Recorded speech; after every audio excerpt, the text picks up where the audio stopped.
তিন যুবক একটি পার্কের বেঞ্চে বসে বসে ফোন চাপছে। এমন সময় একটি বৃদ্ধ আসে। একটি যুবক বৃদ্ধকে দেখে বলে ওঠে, আজকাল ব্রোদের দিয়ে কোনো কাজে আসে না। দ্বিতীয় যুবকটি বলে ওঠে, আজকাল তো এআই আছে, গুগল আছে, চ্যাট জিপিটি আছে, বৃদ্ধদের কোনো টিপস কাজে লাগে না।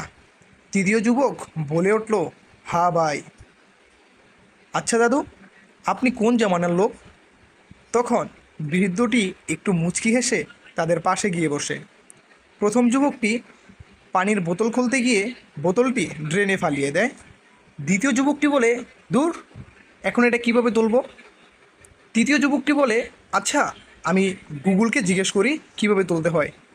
আরে ভাই, গুগল তো বলতেছে চুম্বক দিয়ে তুলতে, বাট চুম্বক তো এখন আমাদের কাছে নেই, তাহলে কি করতে পারি? তখন তৃতীয় যুবকটি বলে, আচ্ছা, আমি লাঠি দিয়ে চেষ্টা করি। সে লাঠি দিয়ে চেষ্টা করতে গিয়ে ড্রেনে পড়ে যায়।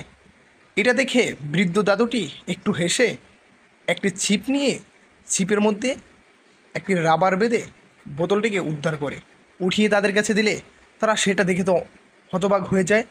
বলে, দাদু, এটা কি করে সম্ভব? তারা বোতলটি পেয়ে মহাখুশি হয়ে বোতলটি ফালিয়ে দাদুর কাছে গিয়ে বসে এবং একটি যুবক বলে ওঠে, আরে দাদু, আপনি তো লাইভ গুগল। অপর যুবক বলে, আরে না, গুগলেও এত কিছু নেই যা দাদু জানে। তখন তৃতীয় নম্বর যুবকটি বলে ওঠে, আচ্ছা দাদু, তোমাকে একটি ইউটিউব চ্যানেল খুলে দেই।